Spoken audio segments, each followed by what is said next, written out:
السلام عليكم ورحمة الله وبركاته. ازيكم يا حبايبي؟ عاملين ايه؟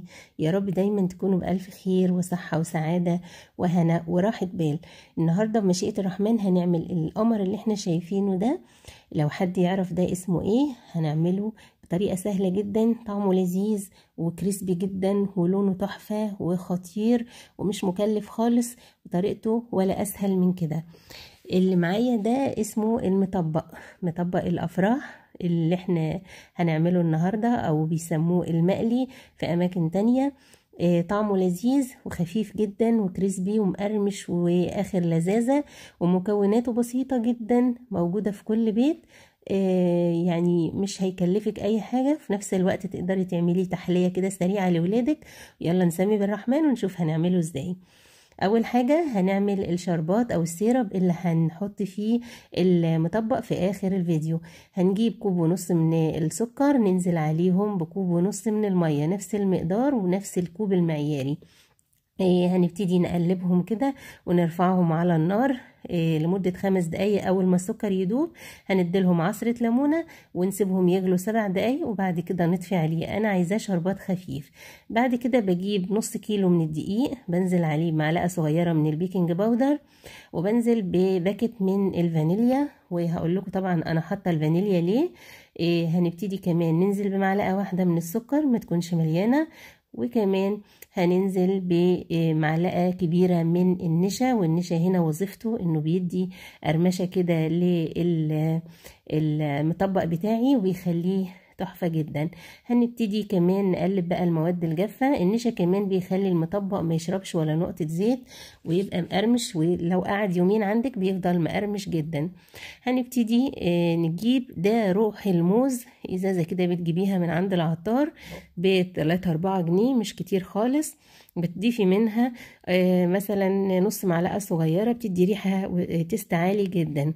هبتدي اضيف حوالي 4 معالق من الزيت على نص كيلو دقيق، واجيب بيضة واحدة بدرجة حرارة المطبخ اخفقها كده وانزل بيها على الدقيق بتاعي. وهي دي المكونات بتاعتي. اخر حاجة بقى انا هعجن بكوب من الحليب. لو عايزة تعلي القيمة الغذائية هتعجني بكوب من الحليب الصافي. طبعا انت بتعملي حاجة لولادك، يعني عايزة تعملي لهم حاجة مغذية فهتعملي بالحليب. ودي كمية صغيرة، نص كيلو دقيق. هنعجن بكوب من الحليب يكون فاتر ما يكونش بارد. ونبتدي بعد كده ممكن كمان تعجني بمية، مش هيقول لا، وهيطلع تحفة جدا. لميت العجينة لحد ما نعمت معايا بالشكل ده، وبقت عاملة طرية زي ما احنا شايفين كده، زي عجينة الفطير، ناعمة وملسة، وفي نفس الوقت مش بتلزق قوي ولا كمان يابسة زيادة عن اللزوم. جبت كده رشة من الدقيق وهبتدي اقطع كرات صغيرة كده قد حجمة الخوخ او قد حجمة الليمونة الكبيرة زي ما احنا شايفين. هقطعها كلها كده، هتعمل معايا 10 كرات او 11 كرة. كل ما تصغري الكرات بتبقى لذيذة وشكلها ألطف. ما شاء الله تبارك الرحمن، عملت معايا 10 كرات، ممكن يعملوا معاكي لحد 12 كرة صغيرة كده. وهبتدي اسيبها 5 دقايق بس عشان ترتاح. هي مفيش فيها خميرة ولا حاجة، عشان اسيبها تخمر بس ترتاح عشان تساعدني في الفرد. وهي ما شاء الله تبارك الرحمن عجينة سلسة وناعمة جدا. بالنشابة كده ببتدي افردها نص فردة على رشة من الدقيق خفيفة، نص فردة بس كده، ومش هفردها بالكامل. تقدري تفرديها بالكامل بس انا هكمل الفرد بحاجة تانية. بس بفرد كام كورة كده قدامي زي ما احنا شايفين بالحجم اللي انتوا شايفينه ده. بظبطها بس كده من الجناب على رشة خفيفة من الدقيق. بعد كده بجيب المكنة بتاعة الخبز اللي احنا شايفينها دي. طبعا كانت زمان متوفرة في كل بيت، ممكن دلوقتي متبقاش متوفرة عند كل الناس. اللي عنده هيستخدمها بالشكل ده. بتستخدمي الجزء بتاع فرد العيش اللي احنا العيش البلدي، بتبتدي تفردي تسحبي الجزء اللي احنا فردناه نص فردة على رقم 5 أو 6 عشان يبقى رغيف مفرود قدامك بالشكل ده، ويبقى سمكه رفيع علشان يبقى مورق وكمان طعمه لذيذ ومقرمش لما نحمره في الزيت. عملت كام واحد كده فردتهم من اللي انا كنت فرداهم نص فردة، سحبتهم في المكنة وهبتدي بقى اروح على التسوية. اسمي بالرحمن، وهجيب طاسة او حلة فيها زيت، لازم يكون زيت غزير زي ما احنا شايفين، وابتدي انزل بجزء من العجينة وانا ماسكة باقي العجينة على ايدي رفعاها لفوق كده. ويفضل طبعا تنزلي بجزء صغير من العجينة، ما تنزليش بجزء عريض او جزء كبير علشان تدي معاكي لفائف كتيرة وتبقى شكلها تحفة. لكن لو نزلتي بجزء كبير هتبقى تعمل لفتين 2 أو 3 بالكتير، وهتبقى شكلها كبير كده ومش ألطف حاجة. بتبتدي تحطي الجزء صغير، ولما ياخد لون تعملي تسحبيه كده وتطبقي على الجزء التاني وهكذا. واكيد الفيديو شارح نفسه زي ما احنا شايفين. بس خلي بالك طبعا الزيت بتسخنيه في الاول خالص اول مرة، وبعد ما تسخنيه بتهدي النار علشان العجينة بتاخد لون بسرعة، علشان هي فيها بيضة طبعا ومعلقة من السكر فبتاخد لون سريع.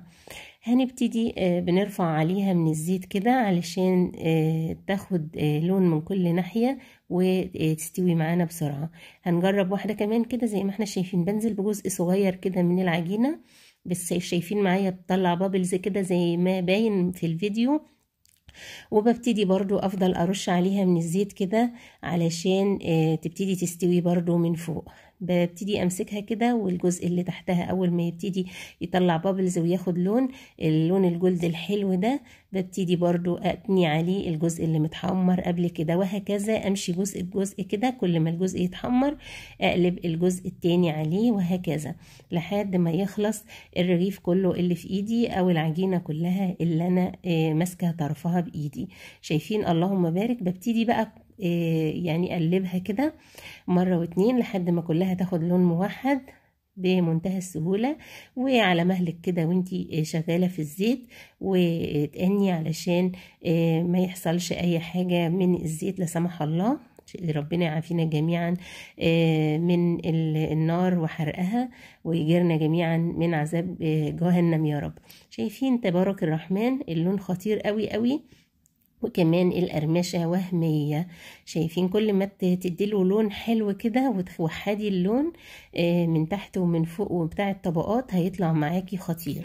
نعمل كمان واحد كده. شايفين بنزل بجزء صغير كده من العجينة، ابتدي اديلها ارشط زيت كده فوق الوش لحد ما تعمل بابلز وتاخد لون من تحت. ابتدي اقلبها على الجزء الني والفها. شايفين اول ما ياخد لون من تحت اقلبها تاني، وهكذا طول ما انا واقفه برفع الزيت فوق العجينه كده علشان تبقى مورقه وكمان قبة كده ومش مكتومة. شايفين اللهم بارك شكلها خطير، وكمان حاجة بطعامة البغاشة وفي نفس الوقت سهلة جدا. وده اسمه زمان كانوا بيعملوه في الأفراح وبيسموه المطبق.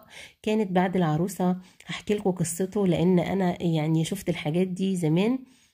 كانوا بيودوا العروسة بالليل لعريسها يوم الدخلة، وبعد ما تروح بيتها يسهروا بقى يعجنوا المطبق ده اللي هو كان بديل للمقلي بتاع زمان الكبير. وكانوا بيقعدوا بقى يملوا البدال الطاسة الصغيرة اللي انا بقلي فيها دي، يجيبوا الطشت الكبير قوي اللي هو النحاس او الالومنيوم، ويقعدوا يحطوه بقى يملوه زيت بقى بالصفايح ويسخنوه جدا، ويبتدوا يقعدوا بقى كام واحدة يقعدوا يعملوا الحركة اللي انا بعملها دي.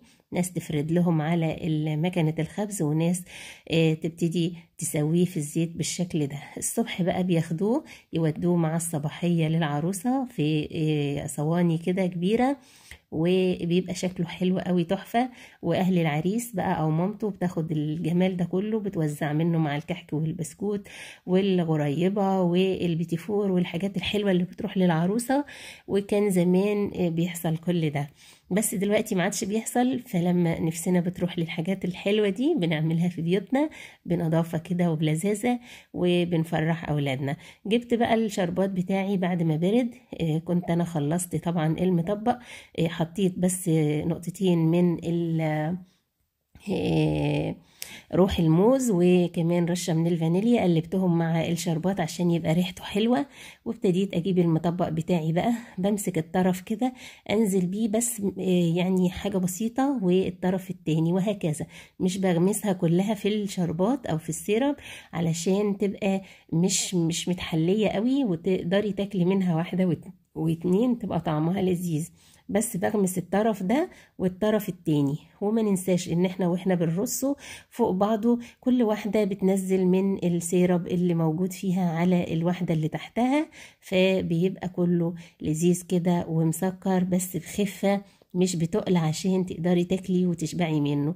اللهم بارك، جماله تعدى مرحلة اللذاذة، مقرمش قوي، لونه خطير، وشايفين معايا طبقاته وتوريقاته كريسبي قوي، وريحته جميلة جدا. روح الموز اللي احنا حاطينه في الدقيق ومع كمان السيرب او الشربات مديله ريحة تحفة كده، وفي منتهى اللذاذة. ولادك هيحبوه جدا ما شاء الله. شايفين القرمشة كريسبي كريسبي لأبعد الحدود، وكمان سهل جدا، ما خدش وقت خالص معايا، لون وريحة وجمال كده. وكمان عملته في لمح البصر، عجينة سهلة وفردها سهل وتسويتها ولا أسهل، وطعمه لذيذ لذيذ في منتهى اللذاذة. أنصحكم تجربوا المطبق الخطير ده أو المقلي بتاع الأفراح، هيعجبكم جدا. حالة سهل ولذيذ، مكوناته بسيطة ومتوفرة في كل بيت، وإن شاء الله ينول إعجابكم. لو عجبكم متنسونيش من لايك والشير.